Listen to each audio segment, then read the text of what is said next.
हाय दोस्त, फिर से मेरे चैनल में आप लोग का स्वागत है। आज हम लोग बात करेंगे क्लास 10th के लिए रियल नंबर चैप्टर, जो काफ़ी इम्पोर्टेंट है, जो 5 से 7 नंबर का क्वेश्चन पूछा जाता है। तो उसका कुछ कॉन्सेप्ट है जो आपका ऑब्जेक्टिव क्वेश्चन बनाने में यूज आएगा, जो आपको काफ़ी यूज आएगा। ये 9th 10th के लिए ही और 7 8 के लिए भी ये इम्पोर्टेंट है। तो सबसे पहले हम लोग बात करेंगे प्राकृत संख्या के बारे में। किसके बारे में? प्राकृत संख्या के बारे में, नेचुरल नंबर के बारे में बात करेंगे। तो प्राकृत संख्या किसे कहते हैं, नेचुरल नंबर किसे कहते हैं? याद रखिएगा कि गिनती की संख्या जो होती है उसी संख्या को हम लोग नेचुरल नंबर बोलते हैं, प्राकृत संख्या बोलते हैं। किसे बोलते हैं? नेचुरल नंबर बोलते हैं। किसे बोलते हैं? गिनती की संख्या को बोलते हैं। वैसा संख्या जो 1 से शुरू हो उसी को हम लोग क्या बोलेंगे? प्राकृत संख्या बोलेंगे। तो एग्जाम्पल हो जाएगा 1 2 3 4 5 6 डॉट डॉट डॉट। ये सब क्या है? गिनती की संख्या है। क्या गिनती की संख्या के पहले 0 लगता है? नहीं लगता है, गलती हो जाएगा। तो ये 0 नहीं लगता है। तो वैसा संख्या जो 1 से शुरू हो, या आप लोग बोल सकते हैं गिनती की संख्या हो, उसी को हम लोग बोलेंगे प्राकृत संख्या बोलेंगे, नेचुरल नंबर बोलेंगे। अब हम लोग बात कर लेते हैं पूर्ण संख्या के बारे में। किसके बारे में? पूर्ण संख्या के बारे में। Whole number. किसके बारे में?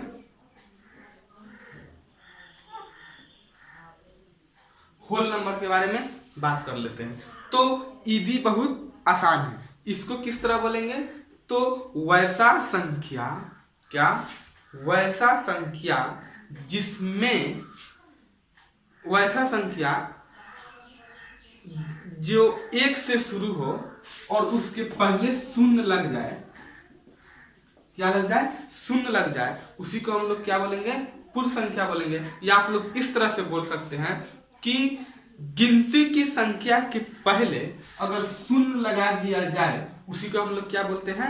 होल नंबर बोलते हैं, पूर्ण संख्या बोलते हैं। एक बार सुनिएगा कि अगर जो संख्या 1 2 3 4 5 6 है उसके पहले शून्य लगा दिया जाए, या गिनती के, यानी बोल सकते हैं गिनती की संख्या के पहले शून्य लगा दिया जाए, उसी को हम लोग क्या बोलते हैं? होल नंबर बोलते हैं। तो आप लोग होल नंबर भी समझ में आ गया होगा। अब हम लोग बात कर लेते हैं, काफी इंपोर्टेंट है, पूर्णांक संख्या के बारे में। किसके संख्या के बारे में?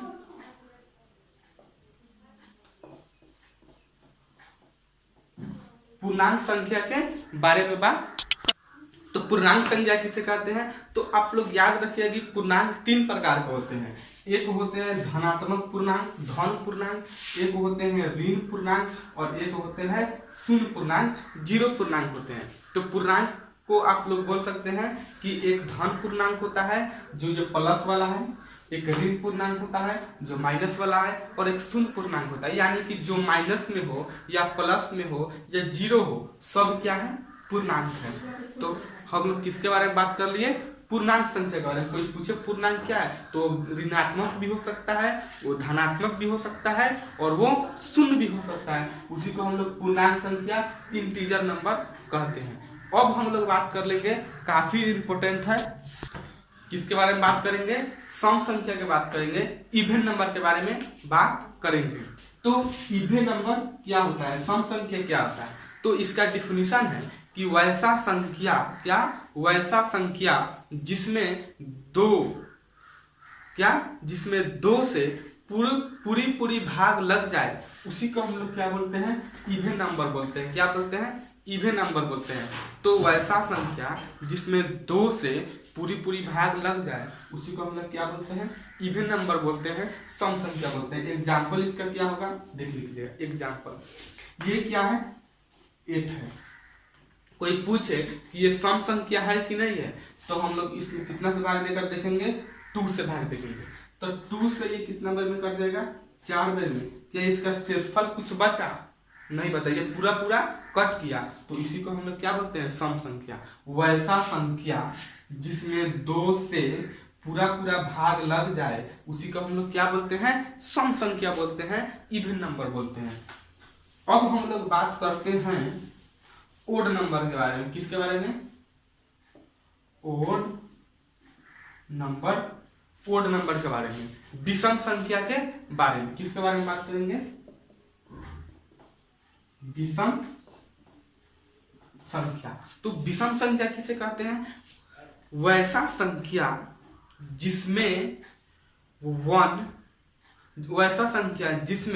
दो से पूरा भाग नहीं लगे, उसी को हम लोग क्या बोलते हैं? विषम संख्या बोलते हैं। उसमें क्या बोलते हैं? विषम संख्या बोलते हैं। जैसे एग्जांपल हो जाएगा 9। वैसा संख्या जिसमें 2 से पूरा भाग नहीं लगे। तो हम लोग देखते हैं पूरा भाग लग रहा है कि नहीं लग रहा है। तो इसमें कितना?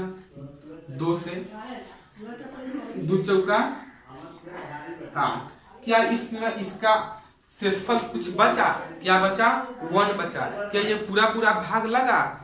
नहीं लगा, क्योंकि इसका शेषफल कितना बच गया? 1 बच गया। तो इसलिए ये विषम संख्या है। अगर ये पूरा कट जाता तो सम संख्या होता। तो इसका डेफिनेशन हम लोग पढ़े, उदाहरण में देखें कि वैसा संख्या जिसमें 2 से पूरा भाग नहीं लगे, उसी को हम लोग क्या बोलेंगे? ओड नंबर बोलेंगे, विषम संख्या बोलेंगे। अब हम लोग बात कर लेते हैं भाज्य और अभाज्य संख्या के बारे में। भाज्य संख्या किसे कहते हैं? कॉम्पोजिट नंबर किसे कहते हैं? तो भाज्य संख्या का उदाहरण क्या होता है, उसका डिफिनेशन क्या होता है? तो आप लोग उसका सबसे पहले डिफिनेशन समझिए, उसके बाद उसका उदाहरण देखिएगा। तो भाज्य संख्या का मतलब होता है कि वैसा संख्या जिसमें 1 कितना? 1 और स्वयं यानी जिस संख्या से भाग देंगे उसी को छोड़कर, स्वयं को छोड़कर किसी दूसरे संख्या से भाग लग जाए, उसी को हम लोग क्या बोलेंगे? भाज्य संख्या बोलेंगे। उसको हम क्या बोलेंगे? भाज्य संख्या बोलेंगे। वैसा संख्या जिसमें 1 और स्वयं यानी अपने आप को छोड़कर किसी अन्य संख्या, किसी दूसरे संख्या से भाग लग जाए, उसी को हम लोग क्या बोलेंगे? भाज्य संख्या बोलेंगे। इसका एग्जांपल क्या होगा देख लेते हैं। इसका एग्जांपल, अगर ये कितना है? 8 है। 8 में 1 और 8 को छोड़ दिया जाए, स्वयं मतलब 1 है, स्वयं मतलब 8 अपने आप, उसको छोड़ दिया जाए और बोला जाए कि इसमें कोई दूसरा संख्या है जो भाग लगा दे। तो हाँ, दूसरा संख्या है। तो इसमें कितना है दूसरा संख्या? 2 से भी लग जाएगा। और कितना से लग जाएगा? इसमें 4 से भी लग जाएगा। तो 2 चौका 8 और 4 दूना 8। वैसा संख्या जिसमें 1 और स्वयं को छोड़कर किसी दूसरे संख्या से भाग लग जाए, उसी को हम लोग क्या बोलते हैं?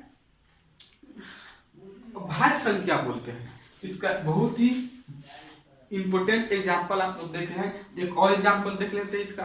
अगर कोई क्वेश्चन पूछे कि ये 9 है, ये भाज्य संख्या है कि अभाज्य संख्या है, तो भाज्य संख्या कैसे जांच करेंगे? देखेंगे कि 1 और 9 को छोड़कर किसी दूसरे संख्या से भाग लग जाए, तो उसे हम लोग क्या बोलते हैं? भाज्य संख्या बोलते हैं। तो इसमें 1 और 9 को छोड़कर क्या इसमें 3 से भाग नहीं लग जाएगा? लग जाएगा। तो उसी को हम लोग क्या बोलते हैं? भाज्य संख्या बोलते हैं। अब हम लोग बात कर लेंगे अभाज्य संख्या के बारे में। किसके बारे में बात कर लेंगे? अभाज्य संख्या के बारे में। तो हम लोग बात कर लेते हैं अभाज्य संख्या के बारे में, प्राइम नंबर के बारे में। प्राइम नंबर क्या होता है? तो इसका डिफिनेशन क्या होगा? तो इसका डिफिनेशन होगा कि वैसा संख्या जिसमें 1 और स्वयं को छोड़कर किसी दूसरे संख्या से भाग नहीं लगे, उसी को हम लोग क्या बोलेंगे? प्राइम नंबर बोलेंगे। उसी क्या बोलेंगे? प्राइम नंबर बोलेंगे। क्या इसका डिफिनेशन है? वैसा संख्या जिसमें 1 और स्वयं यानी अपने आप को छोड़कर किसी अन्य संख्या से, किसी दूसरे संख्या से भाग न लगे, उसी को हम लोग क्या बोलते हैं? अभाज्य संख्या बोलते हैं, यानी प्राइम नंबर बोलते हैं। उदाहरण इसका क्या है?